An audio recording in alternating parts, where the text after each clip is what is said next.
ఆత్మబంధువులందరికీ నా యొక్క ఆత్మ ప్రణామాలు. ఇంత గొప్ప జ్ఞాన మార్గాన్ని మనకు అందించిన మహాత్ములైన బ్రహ్మర్షి పితామహ పత్రిజీ దంపతులకు, నాకు జ్ఞానాన్ని అందించిన బ్రహ్మర్షి తటవర్తి వీర రాఘవ గారి దంపతులకు ఆత్మ ప్రణామాలు తెలుపుకుంటూ ఈరోజు కార్యక్రమాన్ని మనం మొదలు పెట్టుకుందాం మాస్టర్స్. మనం ఈరోజు బుద్ధుడి సూక్తి గురించి తెలుసుకుందాం. ఏంటి బుద్ధుడి సూక్తి అంటే, ఎంత తక్కువగా ఆశిస్తే అంత ప్రశాంతంగా ఉంటుంది.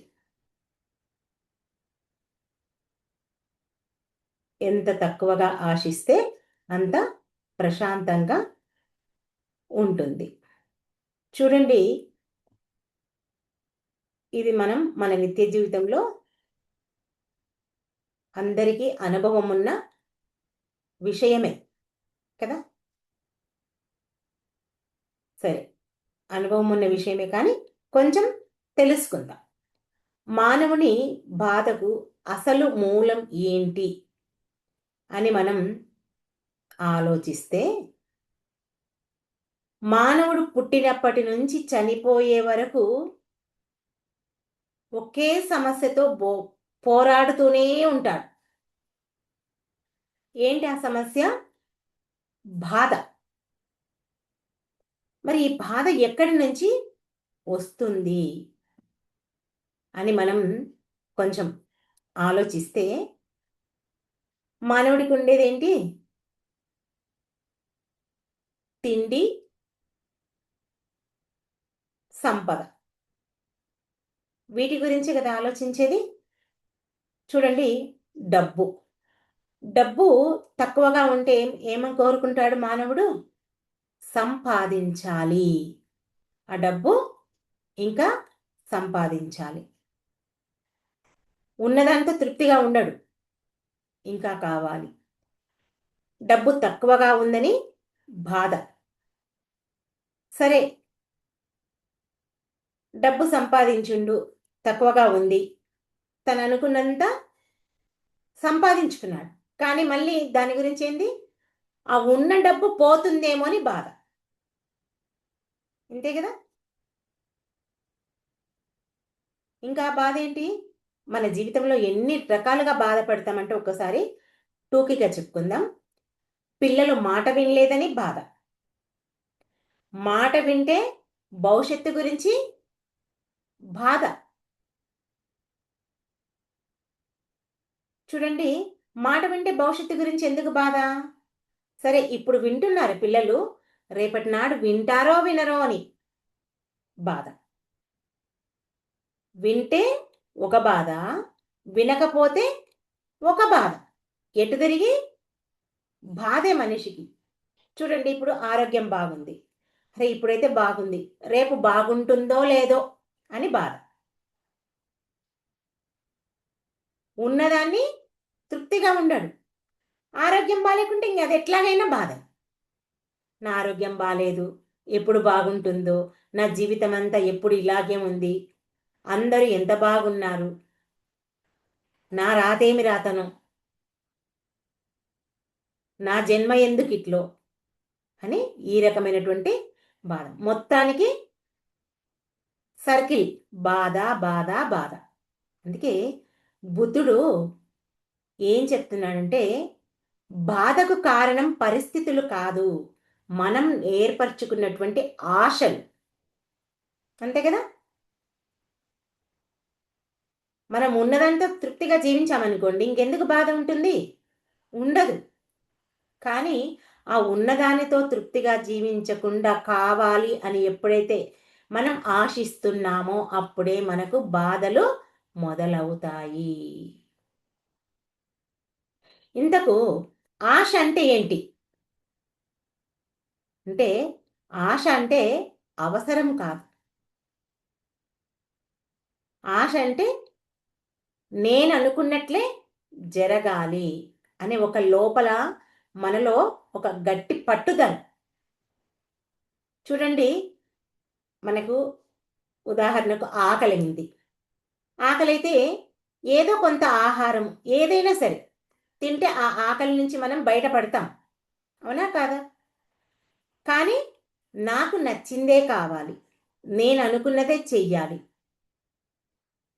నువ్వు అనుకున్నది కావాలన్నా, నీకు నచ్చింది చెయ్యాలన్నా కాస్త సమయం పడుతుంది.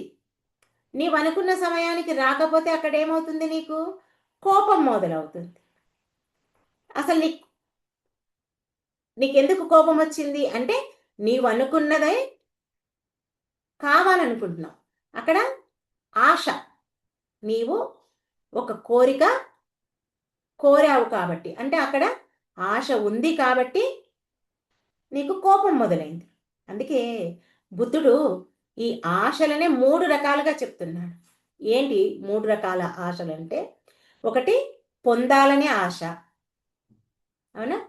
ఇంకొకటి నిలుపుకోవాలని ఆశ, ఇంకొకటి పోకూడదనే ఆశ.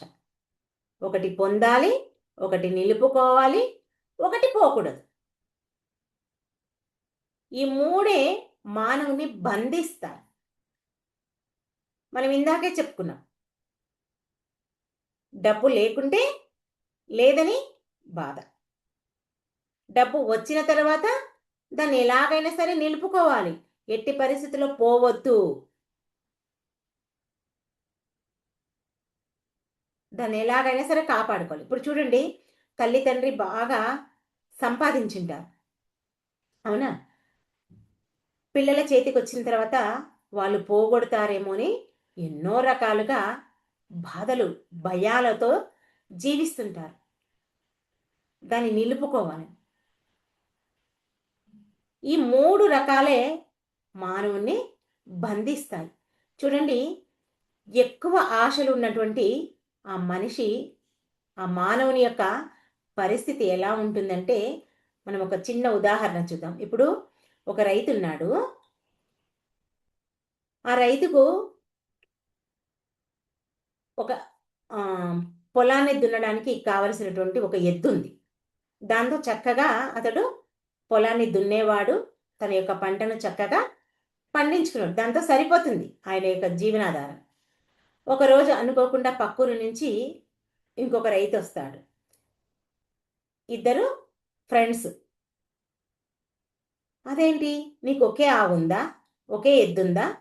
నాకు 2 ఎద్దులున్నాయి, ఎంత చక్కగా నాకు ఇంత పొలం పండించుకుంటాను అని తన యొక్క భోగభాగ్యాల గురించి చెప్పిండు. ఇంకైపోయింది. అప్పటి నుంచి ఆశ మొదలయ్యింది. ఇన్ని రోజులు ఉన్న ఎద్దుతో హాయిగా తన యొక్క జీవితాన్ని గడిపేవాడు.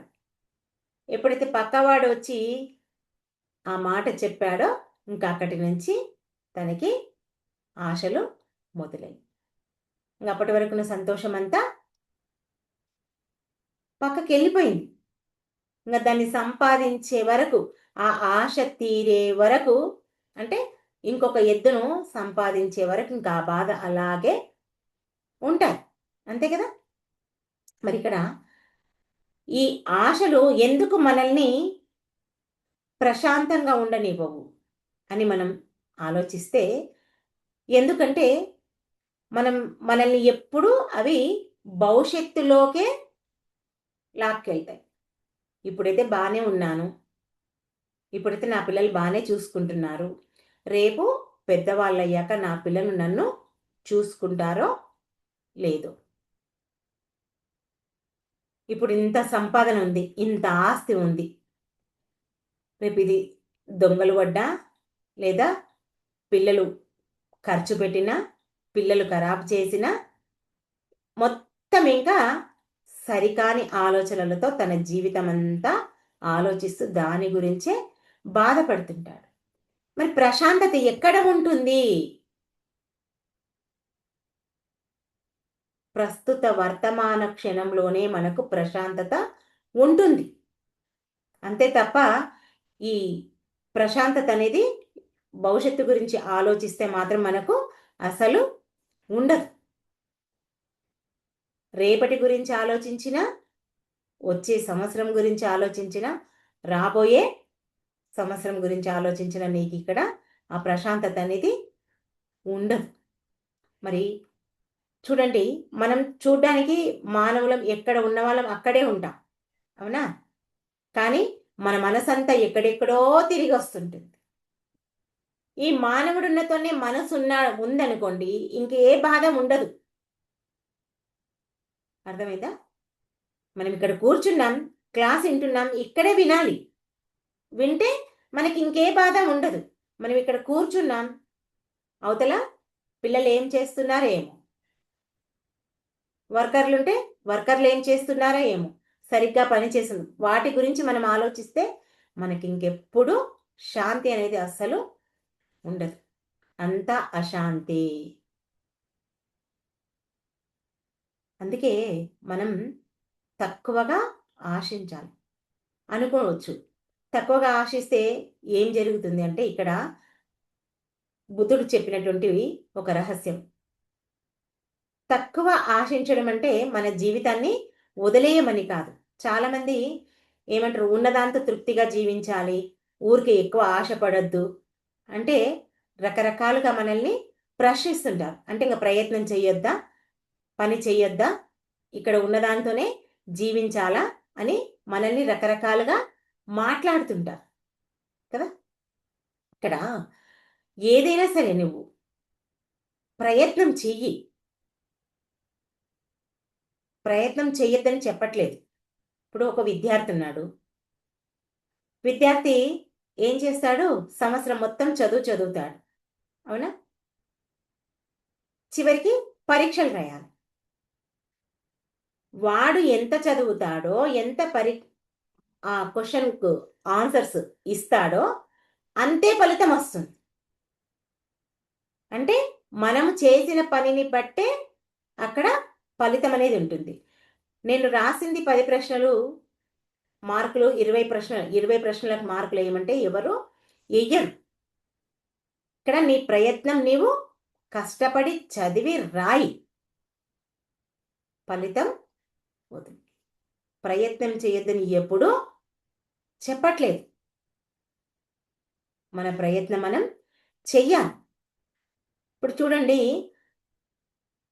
మరి బాధ్యతలు వదిలేయాలా, మనం చేసే పనులు చెయ్యొద్దా అంటే బాధ్యతలు వదిలేయమని ఎవ్వరూ చెప్పరు. మన బాధ్యత ఏంటి? మనం ఒకరికి ఏమంటారు, ఒక కొడుకుగా, ఒక బిడ్డగా, ఒక కోడలిగా మనం ఏ ధర్మం చెయ్యాలి అంటే, ఉదాహరణకు తల్లిదండ్రులు. తల్లిదండ్రుల బాధ్యత 100కి 100% నీవు పాటించాలి. అది నీ బాధ్యత. అంతేకాని నేను ఇంత చేస్తున్నా, నా తల్లి నన్ను ఏమీ అనట్లేదు, మెచ్చుకోవట్లేదు, చెయ్యట్లేదు అని ఎప్పుడు నువ్వు తల్లిదండ్రి గురించి కాంప్లైంట్ చెయ్యకూడదు. ఇక్కడ తల్లిదండ్రి గురించి పిల్లలు కాంప్లైంట్ చేయదు, పిల్లల గురించి తల్లిదండ్రులు కాంప్లైంట్ చేయదు. ఇద్దరు అండర్స్టాండింగ్లనే జీవిస్తే అది ఇంకా సరి అయిన జీవితం అవుతుంది. ఇక్కడ ఎవరి బాధ్యతలు వాళ్ళు నిర్వర్తిస్తే ఏమీ కాదు. ఆ బాధ్యతలు నిర్వహించకుండా ఎక్కువ ఆశించడం వల్లనే, అంటే ఆ ఫలితంపై మనం బంధం పెట్టుకోవడం వల్లనే మనకు బాధలు. మనం ఫలితం పైన బంధం పెట్టుకోకపోతే ఇంకే బాధ ఉండదు. అంతే కదా. నువ్వు ఎప్పుడైతే నాకు ఇది కావాలని ఆశిస్తావో, నువ్వు అనుకున్నట్లు నీకు లభిస్తుంది, లభించకపోవచ్చు కూడా. 2 రకాలుగా ఆలోచించాలి. మనకు చెప్తారు మన పెద్దలు, కీడెంచి మేలెంచాలి అని. అవునా కాదా? ఎందుకంటే మనం ఏదైతే చేశామో అదే మనకు లభిస్తుంది. మనం గతంలో ఏదైతే చేశామో మనకు అదే లభిస్తుంది. నువ్వు చెయ్యంది నీకేది రాదు. ఈ విషయం కూడా మనం బాగా గుర్తు పెట్టుకోవాలి. మరి బుద్ధుడి దృష్టిలో జీవితం అంటే ఒక పని చెయ్యాలి. కానీ ఎట్లా చెయ్యాలి అంటే శ్రద్ధగా చెయ్యాలి. శ్రద్ధగా చెయ్యాలి. ఫలితం ఎలా వచ్చినా, నీవు అనుకున్నట్లు వచ్చినా, నీవు అనుకున్నట్లు రాకపోయినా దాన్ని అంగీకరించాలి. ఇప్పుడు ఒక రైతు ఉన్నాడు, పంట పండించడానికి ఆ పంట వేస్తాడు. వర్షం వస్తే ఆ పంట చక్కగా వస్తుంది. వర్షం పడలేదనుకో పంట రాదు. అయినా ఆ పొలాన్ని వదిలిపెడతాడా రైతు? మళ్ళీ వేస్తాడు, మళ్ళీ ప్రయత్నం చేస్తాడు. నేను చేసే ప్రయత్నం చేశాను, ఏదో కొద్దిగా వచ్చింది అని అనుకుంటాడు. అంతే తప్ప అతనికి బాధ ఉండదు. అంతా ఎందుకంటే అతనికి ప్రకృతి మీద ఆశ లేదు. ఆశ పెట్టుకోలేదు కాబట్టి ఆయన బాధపడడు. ప్రకృతిని అంగీకరించాలే కానీ మన మనస్సును ప్రశాంతంగా ఉంచుకోవాలి. ఇదే చేయాలి. మనం చేసే ప్రయత్నం చెయ్యాలి. ఫలితం పరమాత్మనికి వదిలేయాలి. చూడండి, తల్లిదండ్రులు పిల్లలపై ఆశ పెట్టుకుంటారు. నా మాటే వినాలి, నా కోరిక ప్రకారమే జీవించాలి, నేను అనుకున్నదే వాడు కావాలి, నా కొడుకు ఒక కలెక్టర్ అవ్వాలి, నా కొడుకు ఒక డాక్టర్ కావాలి, ఒక ఇంజనీర్ కావాలి. వాడు ఏదనుకున్నాడో, వాడికి ఎంత కెపాసిటీ ఉందో, వాడికి ఏది స్తోమత ఉందో, వాడు చదివే చదువును బట్టి వాడికి ఉంటుంది. నువ్వు అనుకున్నది కావాలంటే ఎలా అవుతాడు? కాడు కదా. వాడి జీవితంలో వాడు ఏది ఎన్నుకొని వచ్చిందో అదే అవుతాడు. ఈ ఆశలు కూడా తల్లి తండ్రి పిల్లలపైన పెట్టుకోవద్దు. చూడండి, పిల్లలు పెళ్ళిళ్ళు కాకముందు ఒక రకంగా ఉంటారు. పెళ్ళిళ్ళైన తర్వాత మార్పు అనేది సహజం. పిల్లలు మారితే బాధ. ఆ బాధ కూడా మనం ఉండకూడదు. ఎందుకంటే మారడం వల్ల మనకు కోపం వస్తుంది. ఆ కోపం పెట్టుకోవద్దు. ఎందుకంటే మార్పు అనేది సహజం. ఇక్కడ పిల్లల మీద ప్రేమ ఉంటాయి కానీ ఆశలు ఎక్కువగా పెట్టుకుంటాం. ఎప్పుడే కానీ మనం ప్రేమలో పెట్టుకోవాలి కానీ ఆశ పెట్టుకోవద్దు. ఎందుకంటే ప్రేమనేమో స్వేచ్ఛ ఇస్తుంది, ఆశనేమో బంధాన్ని ఇస్తుంది. అది డబ్బు విషయంలో కానీ, పిల్లల విషయంలో కానీ, ఒక వస్తువు విషయంలో కానీ, ఏ దాంట్లో అయినా సరే మనం ఎంత చేయాలో, ఎంత పెట్టుకోవాలో, మన ప్రయత్నం ఏదో అంతే చేయాలి. అంతే తప్ప మనం అక్కడ ఆశలు పెట్టుకోవద్దు. మనకు మనకు పత్రిక చెప్తారు, ఉండడానికి ఒక ఇల్లుంటే చాలు. ఇంకా ఒక మాట చెప్తాడు, ఒక పూటకు ఒక రెట్టె ముక్క ఆవకాయ తొక్క కడుపు నింపుకోవడానికి, ఈ శరీరాన్ని కాపాడుకోవడానికి అంతుంటే చాలు. దానికోసం నీవు రకరకాలుగా ప్రయత్నించాల్సిన అవసరం లేదు. తటవర్తి రాఘవ చెప్తాడు, కూడు, గూడు, నీడ, ఈ మూడు ఉంటే చాలు. దానికి ఒక ఇల్లు ఉంటే ఇంకో ఇల్లు కావాలని అని ఎత్తుకు పై ఎత్తులు వెయ్యొద్దని కూడా చెప్తాడు. అంటే ఇక్కడ ఆశ ఉండాలి కానీ అత్యాశ ఉండకూడదు. ఎప్పుడైనా సరే మానవుడు మనకున్న దానితో తృప్తిగా ఉండాలి. పక్కవాడితో పోల్చుకోవద్దు. ఇవన్నీ మనం మన నిత్య జీవితంలో, నిజ జీవితంలో ప్రతిరోజు మనకు మనం ప్రశ్నించుకోవాలి. అప్పుడే మనం ప్రశాంతంగా జీవిస్తాం. ఎప్పటికప్పుడు మనకి ఏదైనా ఆశ కలిగిందనుకోండి, అవును నాకు ఇప్పుడు ఇది ఉంది కదా, ఇంతకంటే నాకు ఎక్కువ అవసరమా? మనం ఎప్పటికప్పుడు మనలో కలిగిన కోరికలకు మనం ఎప్పుడైతే ప్రశ్నలు వేసుకుంటామో, ఎప్పుడైతే ప్రశ్నించడం మొదలు పెడుతుందో అప్పుడే మనలో ఆ కోరికలు కలగడం తగ్గుతాయి. గుర్తుందా? మనకు వచ్చిన ఆ కోరికకు ప్రశ్నించడం ఎప్పుడైతే మొదలు పెడతామో ఆటోమేటిక్గా ఆ కోరిక మనలో నుంచి బయటికి వెళ్ళిపోతుంది. ఎంత తక్కువగా ఆశలు పెట్టుకుంటే మనం అంత హాయిగా మనం నిద్రపోతాం. మనం ఎంత ఎక్కువగా ఆశలు పెట్టుకుంటామో మనం నిద్రలేని రాత్రులే గడుపుతాము తప్ప ఇక మనకు నిద్ర అనేది ఉండదు. మరి ఇవన్నీ ఒక్క రోజులో వచ్చేవా అంటే ఒక్క రోజులో ఏవి రావండి.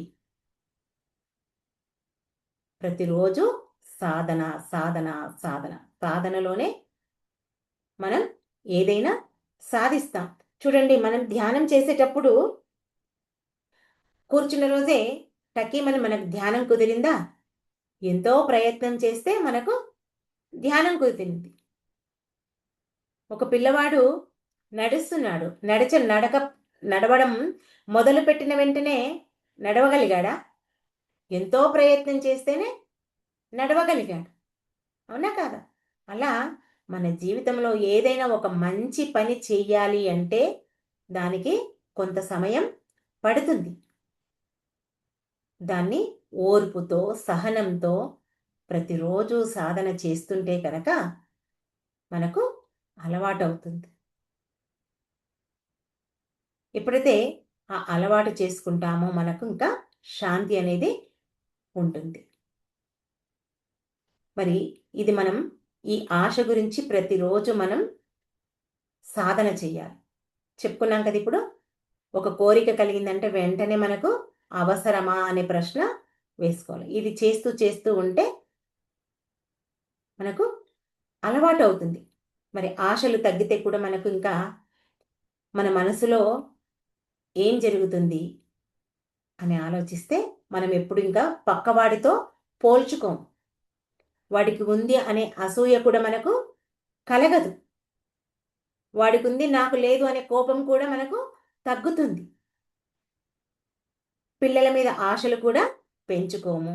మనలో ఉన్న భయం కూడా తగ్గుతుంది. ఇవన్నీ పోతే ఇంకేముంటుంది మనకు? జీవితమంతా హాయి, ఆనందం, ప్రశాంతం. ఇంతకంటే ఎక్కువ కావాల్సింది ఇంకేముంది? ఇంకేమీ లేదు. అందుకే మనం ఎంత తక్కువ ఆలోచిస్తే, ఎంత తక్కువగా ఆశలు పెట్టుకుంటే మన మనసు అంత ప్రశాంతంగా ఉంటుంది. మనము అంత ఆనందంగా జీవిస్తాం. ఇవన్నిటికీ కారణం ఏంటి అంటే మళ్ళీ మన మనస్సే. అందుకే మన మనస్సును మనం మన ఆధీనంలో ఉంచుకోవాలి. దానికున్న ఏకైక మార్గం పత్రి గారిచ్చినటువంటి శ్వాస మీద ధ్యాస, ధ్యానం. ఆ ధ్యానం ద్వారా మాత్రమే మనం మన మనస్సును మన ఆధీనంలో ఉంచుకోవడానికి అవకాశం ఉంటుంది. మరి అదే ప్రయత్నం మనమందరం చేద్దాం. ఓకే మాస్టర్స్, ఈ అవకాశం నాకు ఇచ్చినందుకు మీ అందరికీ నా యొక్క కృతజ్ఞతలు. Thank you. మరి అందరం కాసేపు ధ్యానంలో కూర్చుందాం.